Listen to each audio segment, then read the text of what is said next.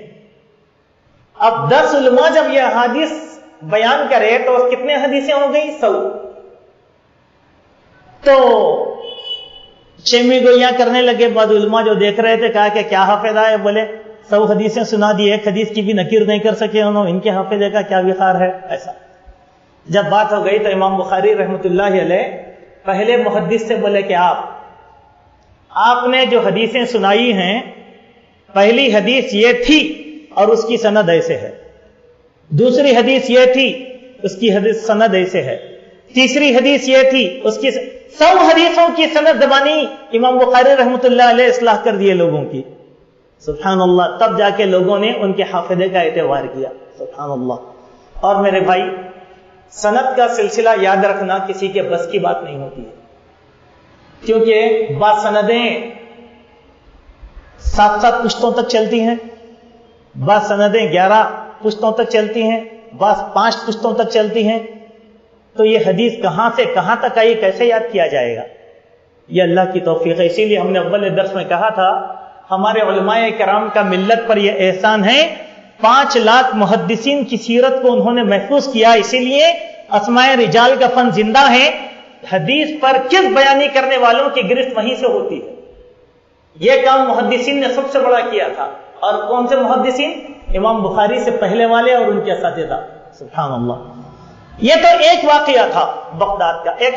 ایک اور واقعہ سمرقند کا ہے، اور اس واقعے کو امام ابن حجر اسقلانی رحمۃ اللہ علیہ نے بیان فرمایا کہ سمرقند میں 400 علماء کرام کی جماعت حدیث کا ایک ایسا نسخہ تیار کیے جو خلط ملط تھا۔ امام بخاری کو آزمانے، حدیث کی ایک کتاب تیار کرے جو خلط ملط کر دیے پورے حدیث کو۔ خلط ملط کے معنی کیا ہیں؟ خلط ملط اس طریقے سے کر دیے کہ عراق کے بیان کرنے والے محدثین کی اسناد کو شام کے محدثین سے ملا دیے، کوفہ اور بصرہ کے محدثین کو مصر کے محدثین سے ملا دیے، یعنی ادھر کے حدیث ادھر لا لیے، ادھر کے راوی کو ادھر لا لیے، اور ایک مجموعہ تیار کر کے کیا کرے، امام بخاری کے سامنے پیش کر دیے کہ حدیث کا یہ مجموعہ ہے، آپ جو ہے اس پر نظر ثانی کرو۔ تو امام بخاری رحمۃ اللہ علیہ نے صرف اس کے مسودے کو دیکھ کر جتنی جمع شدہ احادیث تھی ساری احادیث کی آپ نے اصلاح کر دیا، کہا کہ یہ مجموعہ صحیح نہیں ہوتا، اس کے اندر خلط ملط کر دیا گیا ہے۔ سبحان اللہ۔ تو اسی لیے ایک بات یاد رکھیں، قرآن مجید میں اللہ تبارک و تعالیٰ نے شریعت کے بارے میں ایک بات کہا، اللہ کے آگے حدیث آئے گی اس کی بھی ہم وہاں پر بھی تشریح کریں گے۔ کیا کہا؟ ان علینا جمعہ وقرآنہ فاذا قرأناہ فاتبع قرآنہ۔ دین کی حفاظت اللہ کی ذمہ داری ہے۔ اللہ تبارک و تعالیٰ اپنے دین کی حفاظت جیسے چاہے کر لیتا ہے۔ اسی لیے آپ دیکھیں، ہم نے پہلے درس میں آپ کے سامنے کہا تھا کہ تمام مدارس اسلامیہ میں بخاری شریف پڑھائی جاتی ہیں بڑے ہی اعتقاد کے ساتھ، بہت اعتقاد کے ساتھ پڑھائی جاتی ہے، لیکن بالکل احادیث کے خلاف کیا جاتا ہے اور تقلید کو فوقیت دی جاتی ہے۔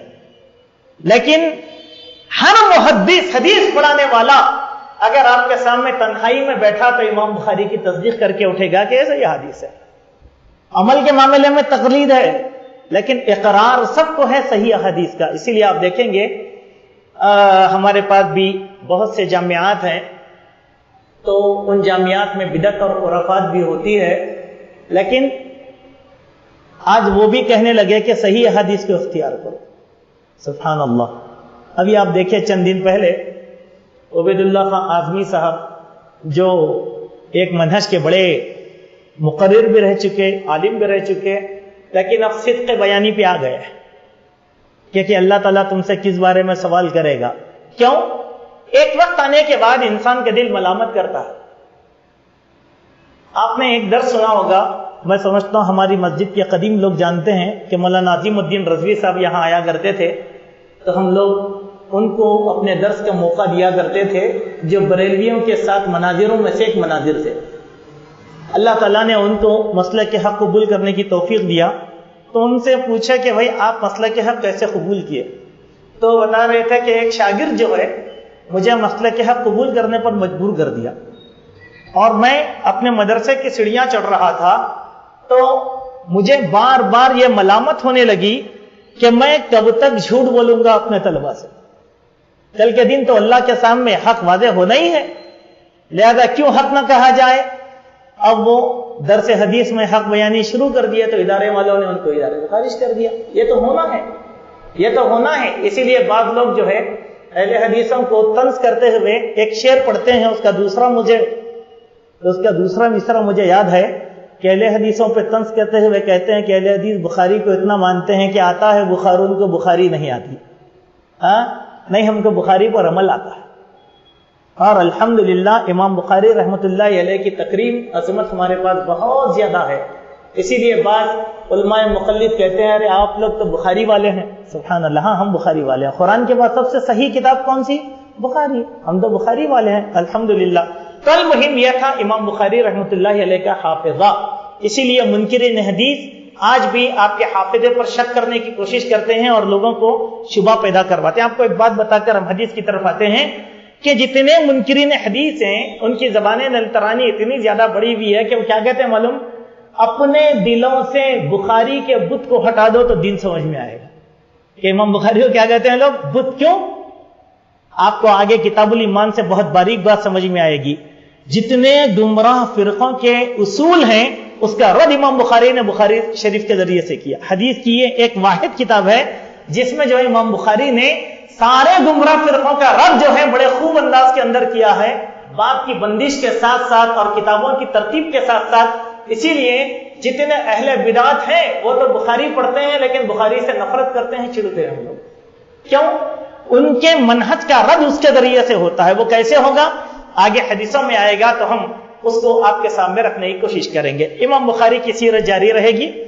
آئیں اب حدیث کی طرف۔ اس سے پہلے ہم نے آپ کے سامنے جو حدیث پڑھی تھی اس میں یہ بات آئی تھی کہ وحی اللہ کے نبی صلی اللہ علیہ وسلم پر کیسے نازل ہوا کرتی تھی۔ آپ کو گھنٹے مارنے کی آواز کی طرح ایک آواز سنائی دیتی تھی، کبھی کبھی انسانی شکل میں فرشتہ آ کر آپ کو وحی سنایا کرتا تھا، اور کبھی کبھی اپنی اصلی شکل میں آ کر فرشتہ وحی سنایا کرتا تھا، اور آپ کو نیک اور صالح خواب نظر آیا کرتے تھے۔ یہ خلاصہ ہم نے آپ کے سامنے رکھا تھا۔ آج جو حدیث آئے گی وہ حدیث بڑی پیاری ہے کہ اللہ کے نبی صلی اللہ علیہ وسلم پر وحی کا سلسلہ بند ہو گیا تھا، اس کے بعد اچانک وحی کا سلسلہ شروع ہو گیا۔ جب وحی کا سلسلہ بند ہو گیا تو اللہ کے نبی صلی اللہ علیہ وسلم کافی پریشان رہے، حیران رہے، اور آپ کو بے چینی تھی جبرائیل امین سے ملنے کی۔ اس خوف کے عالم میں بھی ہوتا نا، کل یہ حادثہ ہوا تھا، آج کیوں نہیں ہو رہا حادثہ، جا کے دیکھیں گے، پھر اس سے ملاقات ہوتی کیا؟ جیسے ہم لوگ بھی کرتے ہیں، کوئی حادثہ ہوتا ہے رات میں تو صبح جا کر اسپاٹ دیکھ کر آتے آخر ہوا کیسے۔ تو اللہ کے نبی صلی اللہ علیہ وسلم جیسے ہی جبرائیل سے ملاقات منقطع ہو گئی، وحی کا سلسلہ بند ہو گیا، تو صلی اللہ علیہ وسلم پریشان ہونا شروع ہو گئے کہ اب کیسے نہ کیسے وہ شخص کیوں نظر نہیں آ رہا ہے، وہ حالت کیوں پیدا نہیں ہو رہی ہے۔ سلسلہ اللہ کے نبی کے دل میں جو ہے بے چینی پیدا کر رہا تھا۔ تو اسی ضمن میں یہ حدیث آئی کہ اس حدیث کے راوی قال ابن شہاب واخبرني ابو سلمة بن عبد الرحمن ان جابر بن عبد الله الانصاری قال وهو يحدث عن فترة الوحی، کہ حضرت جابر عبداللہ انصاری رضی اللہ عنہ وہ بیان فرماتے ہیں کہ رسول اکرم صلی اللہ علیہ وسلم وحی کے منقطع ہونے بند ہونے کے واقعات پر گفتگو کیا کرتے تھے، اور واقعات ہم تو بیان کیا کرتے تھے۔ تو فرماتے ہیں فقال فی حدیثی، آپ نے اپنی گفتگو کے دوران کہا بین انا امشی اذ سمعت صوتا من السماء، میں گزر رہا تھا، اچانک آسمان سے مجھے ایک آواز آئی، اے محمد، فرفعت بصری، تو میں نے اپنی آنکھوں کو اٹھایا، فَإِذَا الْمَلَكُ الَّذِي جَاءَنِ بِحِرَاءٍ جَالِسٌ عَلَى كُرْسِيٍ بَيْنَ السَّمَاءِ وَالْأَرْضِ، وہی فرشتہ جو مجھ سے حرا میں ملاقات کیا تھا وہ زمین اور آسمان کے درمیان ایک کرسی پر بیٹھا ہوا ہے. فرعبت منہ، تو میں اس کو دیکھ کر گھبرا گیا. فرجعت، اور میں لوٹ گیا گھر کو. فقلت زملونی، میں نے اپنی بیوی خدیجہ سے کہا کہ مجھے چادر اڑا دو. زملونی. اور ایک حدیث میں آیا دثرونی، یعنی مجھ پر غلاف ڈال دو، مجھ پر غلاف ڈال دو. فانزل اللہ تعالی، تب اللہ تعالی نے اس سورت کو نازل کیا، یا ایھا المدثر قم فانذر الی قولہ والرجز فہجر. سورہ مدثر کی ابتدائی آیتوں کو اللہ تعالیٰ نے نازل کیا، اے لحاف پڑھنے والے کھڑے ہو جاؤ اور لوگوں کو اللہ کے عذاب سے ڈراؤ. وثیابک فطہر، اپنے کپڑوں کو پاک کرو. والرجز فہجر، اور جو ہے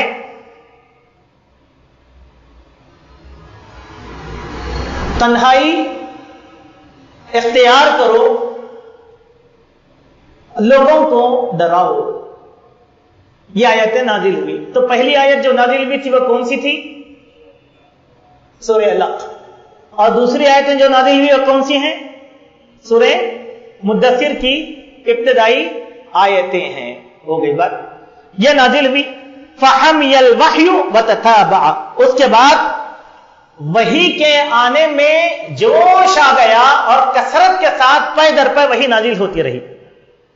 غالباً پہلی وحی کے بعد دوسری وحی کے درمیان 2.5 سال کا وقفہ رہا، اور اس کے بعد جب وحی نازل ہوئی تو انتہائی تیزی کے ساتھ وحی جو ہے اللہ کے نبی صلی اللہ علیہ وسلم پر پے در پے نازل ہوتی رہی. ٹھیک ہے. اب اس حدیث میں جو باتیں ہم لوگوں کو سمجھنے کی ہیں وہ باتیں اس طریقے سے ہیں کہ اللہ کے پیارے نبی محمد رسول اللہ صلی اللہ علیہ وسلم پر جو وحی نازل کی گئی ہے اس میں سے کچھ باتیں ہم لوگوں کو سمجھنا چاہیے. نمبر 1، وَثِيَابَكَ فَطَهِّرْ، اس کے معنی کیا ہے؟ کیا اللہ کے نبی صلی اللہ علیہ وسلم گندے کپڑے پہنتے تھے؟ نہیں، آپ کے کپڑے پاک رہتے تھے، لیکن پھر بھی اللہ نے کہا وَثِيَابَكَ فَطَهِّرْ. اس کے ظاہری معنی ہو گئے کہ اپنے کپڑوں کو پاک رکھو. یہ پہلا معنی ہم سمجھ جائیں گے. وَثِيَابَكَ، ہر مومن کے لیے ضروری ہے کہ وہ پاک صاف کپڑے پہنے. اسی لیے اللہ تبارک و تعالیٰ نے فرمایا کہ جب تم نماز کے لیے آؤ خذوا زینتکم عند کل مسجد، جب بھی تم نماز کے لیے آؤ تو خوبصورت کپڑے پہن کر آؤ. زینت، زیب و زینت والے کپڑے پہن کر آؤ. اس موضوع پہ اگر گفتگو کریں گے تو ہمارا وقت ختم ہو جائے گا، لیکن آج کل ہمارے نمازوں کو آنے کا جو طریقہ کار ہے وہ بڑا غلط ہے، خصوصاً ہمارے نوجوانوں کا. وہ یہ ہے کہ جو بولے وہ کپڑے پہن لے کر آ جاتے ہیں. نہیں، اچھے کپڑے پہن کر آنا. خذوا زینتکم عند کل مسجد، ہر نماز کے لیے زیب و زینت اختیار کر کے آؤ. زیب و زینت کے معنی اچھا صابن سے منہ دھو لو، طہارت کر لو، منہ دھو لو، وضو کر لو، عطر لگا لو، پاک صاف کپڑے پہنو، ٹوپی پہنو، پھر آ جاؤ. یہ ہے زینت کے معنی. اپنی جگہ بڑی تفصیل طلب ہے، اسی لیے وہ چیز زینت میں ہوتی ہے جو کامل ہوتی ہے. مثال کے طور پر اگر آپ سوٹ پہن لیے، سوٹ پہننے کے بعد اگر اس سوٹ کے اوپر چپل اگر ہوائی پہن لیں گے تو زینت ہوگی؟ نہیں، وہ سوٹ کے موافق آپ کو جوتا پہننا پڑے گا. اسی طریقے سے ٹوپی کا جہاں تک معاملہ ہمارے اہل حدیث نوجوانوں میں عام ہوتا جا رہا ہے، نہیں، ٹوپی بھی نماز کا اور مسلمان کے لباس کا حصہ ہے. نماز کا سنت نہیں ہے لیکن مسلمان کی زینت ہے، اسی لیے وہ زینت اختیار کرنا ہے آپ کو. وَثِيَابَكَ فَطَهِّرْ، یہ پہلے معنی. دوسرا معنی کیا ہے؟ دوسرا معنی یہ ہے کہ اللہ تبارک و تعالیٰ نے یہاں پر اللہ کے نبی صلی اللہ علیہ وسلم کو کنایا کیا وَثِيَابَكَ فَطَهِّرْ، یعنی اپنے نفس کو ہر گندگی سے پاک کرو. مشرکین کی محبت سے نفس پاک ہو، مشرکین کی الفت سے نفس پاک ہو، شرک سے دل میں نفرت ہو. اسی لیے اس بات کو سمجھنے کے لیے اللہ کے پیارے نبی حضرت ابراہیم کی طرف آنا ہوگا کہ حضرت ابراہیم علیہ السلام نے کیا کہا؟ وَجْنُبْنِي وَبَنِيَّ أَن نَّعْبُدَ الْأَصْنَامَ، اے اللہ مجھ کو اور میری نسل کو